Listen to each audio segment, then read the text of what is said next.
வணக்கம் நண்பர்களே, நீங்கள் எந்த ஏர்லைன்ஸ்லையாவது டொமஸ்டிக் ஃப்ளைட்டோ இன்டர்நேஷனல் ஃப்ளைட்டோ கம்மியான ரேட்டில் ஃப்ளைட் டிக்கெட் புக் பண்ண நினச்சிங்கன்னா இந்த வீடியோ கண்டிப்பாக உங்களுக்கு பயனுள்ளதாக இருக்கும். ஏன்னா இந்த வீடியோவில் நான் நிறையா டிப்ஸ் அண்ட் ட்ரிக்ஸ்னு சொல்லியிருக்கேன். இந்த ட்ரிக்ஸை யூஸ் பண்ணி நீங்கள் ஃப்ளைட் டிக்கெட் புக் பண்ணீங்கன்னா நீங்கள் பாதி ரேட்டில் உங்களால் ஃப்ளைட் டிக்கெட் புக் பண்ண முடியும். ஃப்ளைட் டிக்கெட் புக்கிங்கில் இருக்கிற பெரிய பிரச்சனை என்னன்னா இந்த ப்ரைஸ் ஃப்ளக்சுவேஷன் தான். அப்படின்னா என்னன்னா, நீங்கள் எந்த ஃப்ளைட்டில் நீங்கள் போகிறீங்களோ அந்த ஃப்ளைட்டை ஒரு 4 புக்கிங் வெப்சைட்ஸில் நீங்கள் செக் பண்ணீங்கன்னா ஸ்டார்டிங் ஃபேர் வந்து உங்களுக்கு ஒன்றா தான் காட்டும்.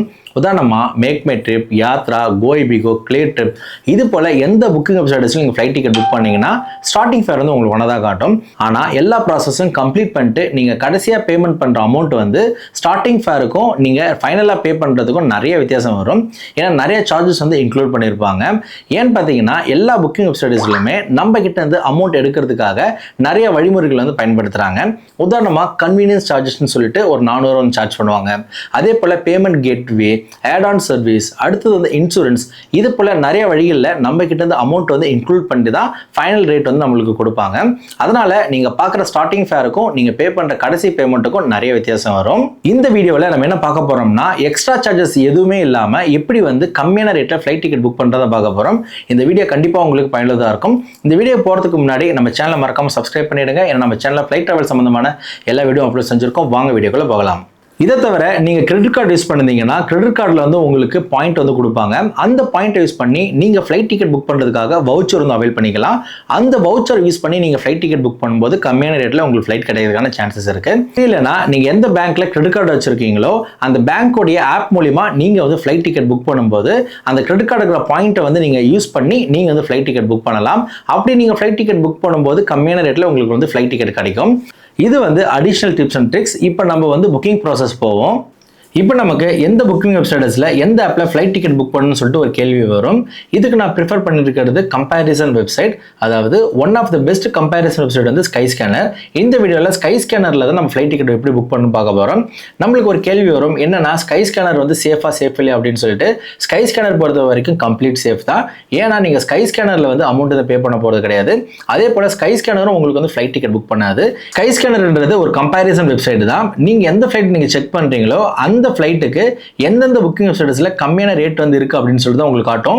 நீங்க ஸ்கை ஸ்கேனர்ல அமௌண்ட் பே பண்ண மாட்டீங்க. ஸ்கை ஸ்கேனர் உங்களுக்கு வந்து ஃப்ளைட் டிக்கெட் இஷ்யூ பண்ணாது. இது ஜஸ்ட் வந்து கம்பேரிசன் வெப்சைட் தான். இப்போ நம்ம ப்ராசஸ்க்கு நம்ம போவோம். உங்களுடைய மொபைல்ல, லேப்டாப்ல, டெஸ்க்டாப்ல கூகுள் பேஜ் ஓபன் பண்ணிக்கோங்க. கூகுள் பேஜ்ல ஸ்கை ஸ்கேனர் சொல்லி டைப் பண்ணி சர்ச் பண்ணுங்க. சர்ச் பண்ணீங்கன்னா ஸ்கிரீன்ல தெரியுற இந்த அஃபிஷியல் வெப்சைட்ஸ் உங்களுக்கு கிடைக்கும். இதை நீங்க கிளிக் கொடுங்க. கிளிக் கொடுத்தீங்கன்னா அடுத்த பேஜ் உங்களுக்கு போகும்.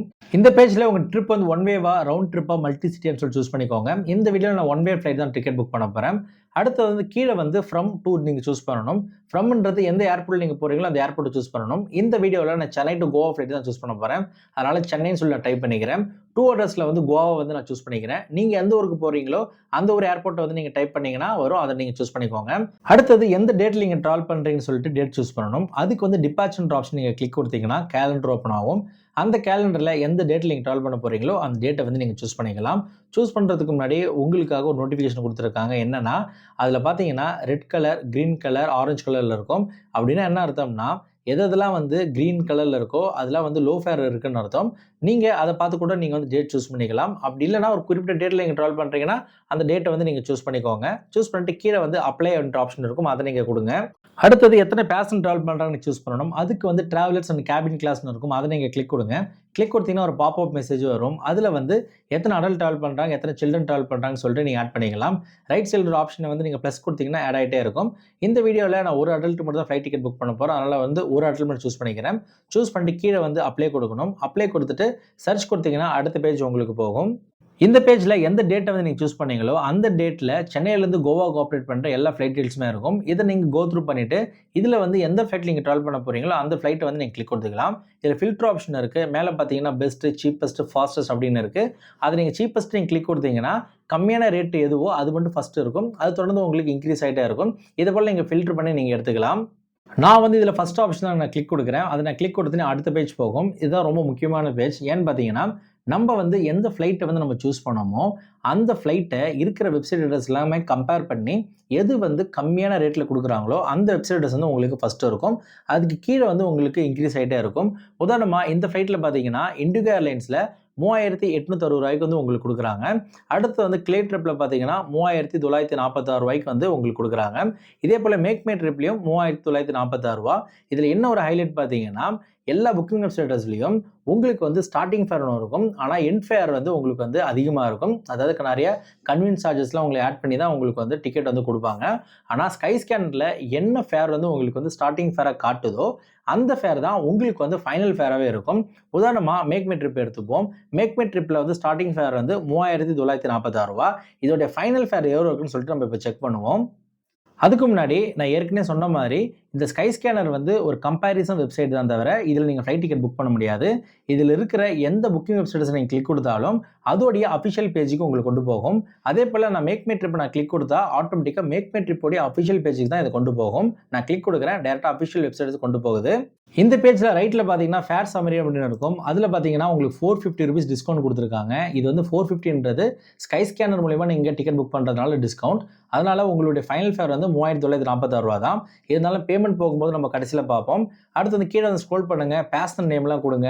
இதில் இருக்கிற ஆப்ஷன் எல்லாமே நீங்கள் கிளிக் கொடுத்துக்கோங்க. அதாவது எந்த டீட்டெயில்ஸ்லாம் தேவைப்படுது எல்லாருமே கொடுக்கணும். நேம் கொடுக்கணும், ஃபோன் நம்பர் கொடுங்க, உங்களுடைய அஃபிஷியல் இமெயில் ஐடி கொடுங்க.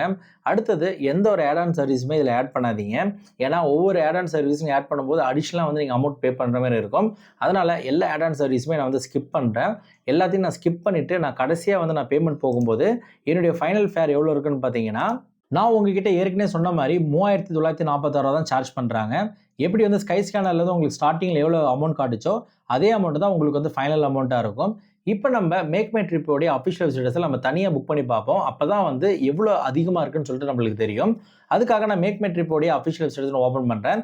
ஓப்பன் பண்ணிவிட்டு எந்த டேட்டில் வந்து நான் வந்து சென்னை டு கோவா ஃப்ளைட்டை சூஸ் பண்ணணும் அதே டேட்டில் வந்து நான் செக் பண்ணுறேன். ஒரு பேசஞ்சருக்கு எல்லா ப்ராசஸும் நான் வந்து பண்ணுறேன். பண்ணதுக்கப்புறம் கடைசியாக பேமெண்ட் ஆப்ஷன் போகும்போது என்ன ஃபைனல் ஃபேர்னா 4326 ரூபா சார்ஜ் பண்ணியிருக்காங்க. இதில் கன்வீன்ஸ் ஃபீஸ் மட்டும் 380 ரூபா. ஸ்கை ஸ்கேனர் மூலிமா நீங்கள் வந்து மேக் மை ட்ரிப்பில் ஃப்ளைட் டிக்கெட் புக் பண்ணிங்கன்னா 3946 ரூபா.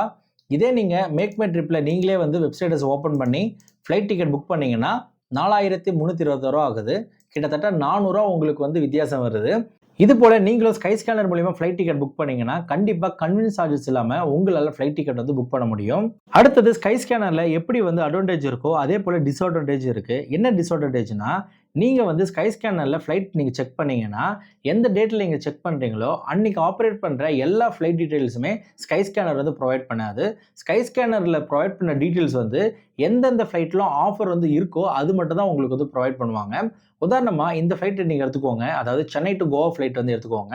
நான் வந்து ஸ்கை ஸ்கேனரில் செக் பண்ணும்போது டைரக்ட் ஃப்ளைட் வந்து ஒரே ஒரு ஃப்ளைட் மட்டும் தான் வந்து காட்டுது. அதாவது 4:55 மணிக்கு கிளம்பி 6:25 கோவாவுக்கு ரீச் பண்ணுற ஒரே ஒரு இண்டிகோ ஃப்ளைட்டு தான் ஸ்கை ஸ்கேனரில் காட்டுது.